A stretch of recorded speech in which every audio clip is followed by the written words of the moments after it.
What is good, my people, my peeps? How are you guys doing this evening? I thought I'd tap in real quick, just to give a little message, just a message of encouragement. You might think it's a message of defeat, but it's actually not. It's a message of encouragement. So, as you can see by the title, it has hashtag career. Is YouTube for you? Is YouTube for you? You inspiring YouTubers. You put in so much work, so much time, so much effort, and it seems like it's just not paying off. I just wanted to come on real quick and chop it up with you all regarding your journey. Okay. As you all know, I've been in the entertainment field professionally over 7 years, um, via radio, and I was on YouTube when YouTube wasn't even monetized. Okay, and I was doing YouTube and uploading my content onto YouTube when I had House Nicole. And by the time YouTube started monetizing the channels, I actually got a letter. I Every time I tell this story, I can just kick myself to this day because I thought it was fake. I had a team of people with me that actually worked on production, and took the letter to them. They were like, "Oh, this is not real. Let's keep doing what we're doing."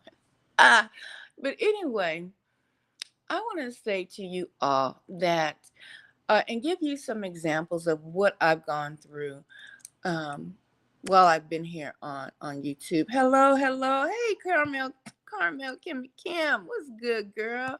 How are you doing? Um, so I just wanted to just give some of my experiences, especially for you up and coming YouTubers and or whatever you choose to do, streamers or whatever. Um, I wanted to say this. I've explained to you all that I actually am more comfortable in production work, behind the scenes work, but have always been pushed to the forefront of any career basically that I've done in my life. All of them. I've always been pushed to the forefront of those careers. And by that happening, you will tend to run into people that will want to, instead of wanting to help you or wanting to commend you or compliment you or anything positive, right? They excuse me, they will tend to want to diminish your light. Holla back. Hear me if you can hear me. Okay, holla back. You're not doing nothing much, just watching these YouTube streets and live. That's what's up. um no want to basically diminish your lights. Chosen ones. Are you in the building? I used to do that, chosen ones too, but mine was also motivational for you all that are truly being monitored, watched, trying to be tripped up on your journey. uh it's all one and the same, until we realize it. What's good, Martin? How you doing? How you doing? Welcome in, welcome in. I'm going to hear really quick to give a quick message, just hopefully a word of motivation. Now, when I went into working in radio, um, the first station, there were 8 radio stations on the corporate side that I had to handle, doing with sales, um, bookkeeping, and all of that product that was on the corporate side. But when I was on air on the hip hop side of radio. Okay, the hip hop side. Okay, yes, and I, as you can tell, my voice is not very hip to the hop, to the hippity hop. Okay, my voice is very how can I say? It's I would have to say my voice is neutral. My voice is neutral. Hello, hello, welcome in, welcome in. Um, y'all hit the like button. I appreciate if you hit the like button as you enter the building. It just helps with the algorithm. Okay. Now, as I was training to be on air, I was told we you don't have a hip hop voice. You ever heard hip hop radio station people? They have a hip hop type voice, but they wanted me on air, right? And so that's what happened. I started doing an entertainment report, a community report, but I was told that you have the perfect voice. That's right. He's like, I don't think be on this station. It's a little hip hop, but I was told by other people, yeah, your voice. But I want to tell you all out there, it doesn't matter what other people say about you. It only matters if you're getting the job done and you were tasked to do that job. You understand? Do you feel me? You see, I was put on a hip hop, and I was told, because I had a conversation with the program director, that you really don't understand that you have the perfect voice.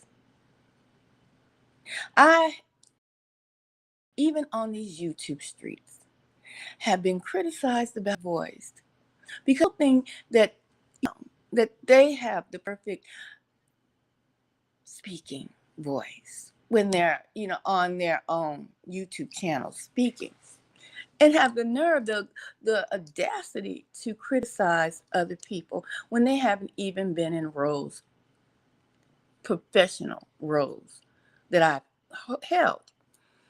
And so I was pulled aside and I was talked to by a production manager. And I was told, we have 8 radio stations here, and you can do, your voice can go across all 8 stations. That's right. This is be fair. I was just, starting up this community report. Uh-huh. And I was told, your voice can go across all 8 radio stations. Meaning you can work for any radio station. We have country, we have churban, which is popular pop and some hip hop. More, we have old school. We have so many different radio stations. And I'm gonna just make it short and plain. Before the end of my time there at iHeartMedia, I did end up working and doing exactly what the director said I could do.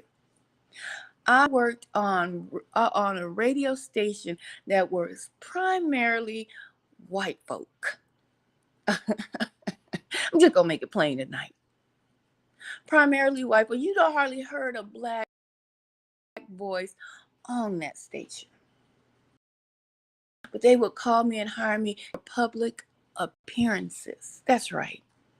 Maintain my hour show on the hip hop station, and would be hired to work on other stations, even speaking on our country station. That's right. So I just want to just give a word of encouragement here tonight that sometimes when people say that you shame or try to convince you to not do it, because I tell you, my brothers and sisters, they want to deter you from your path. You know, I have two backgrounds, dominant in my life, in my career, and I have spoke on these backgrounds, right? You can imagine me with my own podcast. I appreciate that. I'm gonna look at the comments and get y'all up here. I always double tap that, and but I appreciate that, Carmel, Kim, and Kim. Um, I have two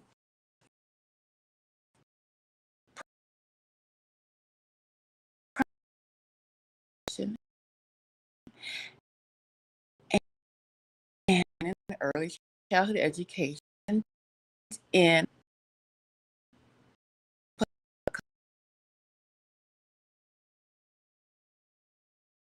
concentration in public relations. Okay, and so with working with children, uh, we have story time. You see, and I'll never get it. When I was a youngster, I worked with children. First high school job was it first corporate. I knew that was probably going to be my career. I started office and could not stand it. I was about 16 or so, and I couldn't stand it. And so I went to, it was like a in school work type thing they used to do, get you ready for work, right? And so I went back and I committed them. I didn't want to work in an office. And they were like, working with kids. And I was like, great. And hey, this YMCA, if you know, if you work with children, there's ratios to whatever age group you work under or work with primary. You're working with age groups. So you're working with ratios. I go into this YMCA and I work a couple of days. And before they bring counselors, because it's summer camp, they're meeting in just a general commons area. You see, you, the kids will meet there. The counselors will get there, and they would divide their kids or call their kids to their section, and the kids would disperse. But on this particular day, some counselors weren't there. The kids was acting buck wild, and I stepped in. It was 20 plus children. Now, if you know about ratios, you know you might have three infants to one, because one infant can drive you crazy. In certain daycare or facilities, 5 pre-toddlers to one caregiver, but never 20 plus children of all ages to one caregiver. I asked Mom to grab hands, hold. We're gonna make the circle tight. That means we walked in to the center of the circle and back up before I took full control of the situation, sat down, and had time with them. Yes, had story time. I'm top of my head that had them so engaged and intrigued in this story, because I did not just have a monotone there. There's nothing new to me. Like I would always tell y'all, I'm not new to this. I am definitely true to this. So in that instant, I didn't realize I was doing what came natural. And so I told this story. The kids were quiet, engaged, listening to this story that I was telling them. My voice went into different ranges. I might not sound like Papa Bear ever, but I might have made my voice. You know what I'm saying? Just clowning, just getting them engaged, taking them down. After the story was done, and the kids were sitting there, and by then the rest of the counselors had came, but then the head coordinator had came over to me and said to me, at a young age of 16, you have a gift. You're a storyteller. Cherish that gift. I remember her, and I took that very same instructions into my work dealing with children during story time, blase, blase. What I want you guys to understand, when you come on and you're doing what you do, some people gonna say you're trying to be like them. You're trying to copy them. They're gonna say things that you feel like you are not bringing your authentic self. And always bring your authentic self to the table, because with that, it's going to help you succeed greatly and abundantly in whatever you do. So if you are, you know, thinking about a YouTube channel and you are able to be committed to it, I wish sometimes I could have the time to put into it that, it takes. But working a 9 to 5 and doing this, it becomes a bit much. But let me tell you, I would beat the brakes off of YouTube. Just like I beat the brakes off of TikTok, and I could do it on um, over there on Facebook.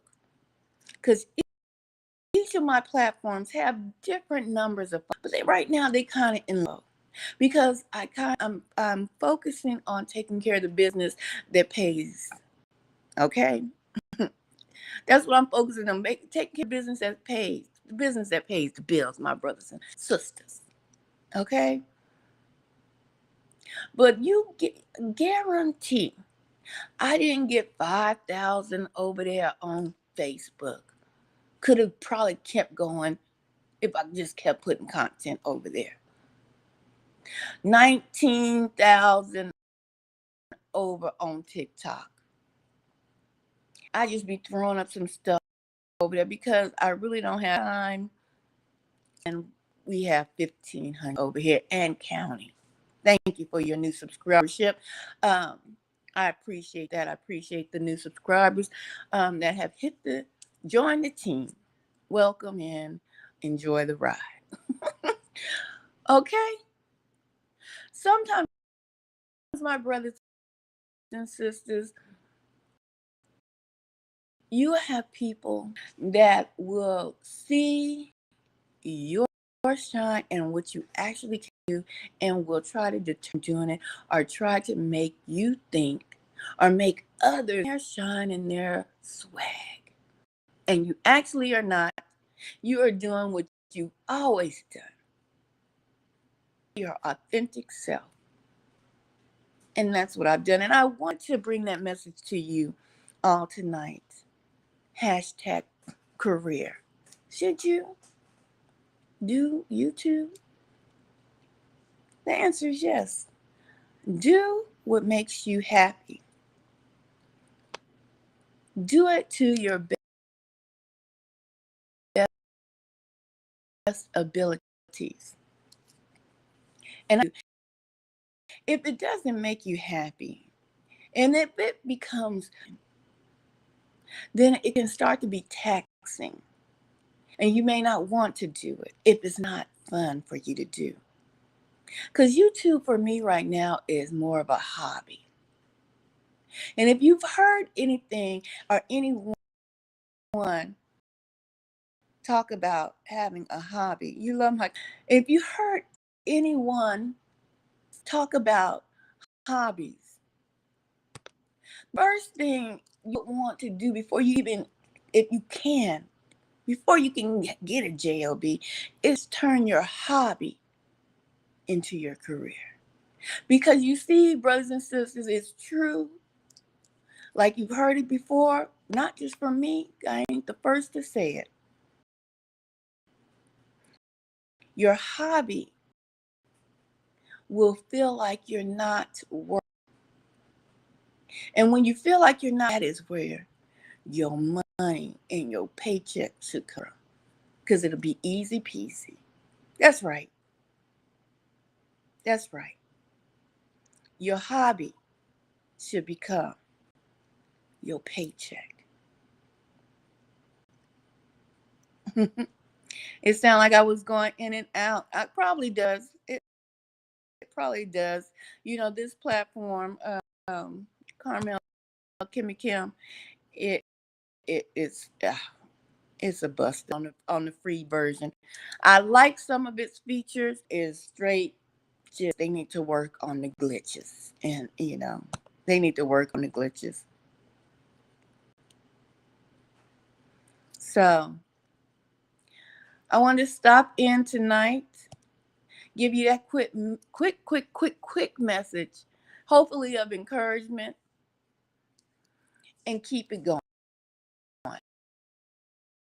But before I get all the way out of here, I want y'all to hear, I believe his name is Vlad, for you that are targeted in the, you know,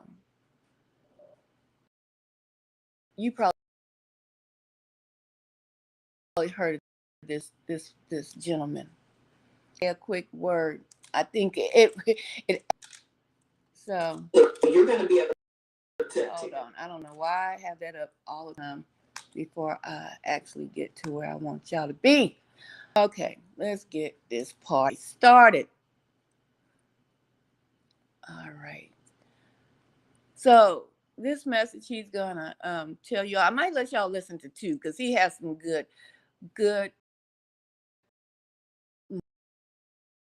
motivational advice. Okay, this is Vlad.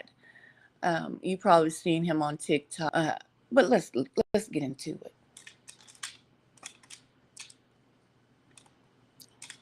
Let that sink in. When I say do something else, do something else. And where I'm from, when people say do something else, they saying, buddy, you something special. Chosen, you a different breed, man. You are literally a cheat code.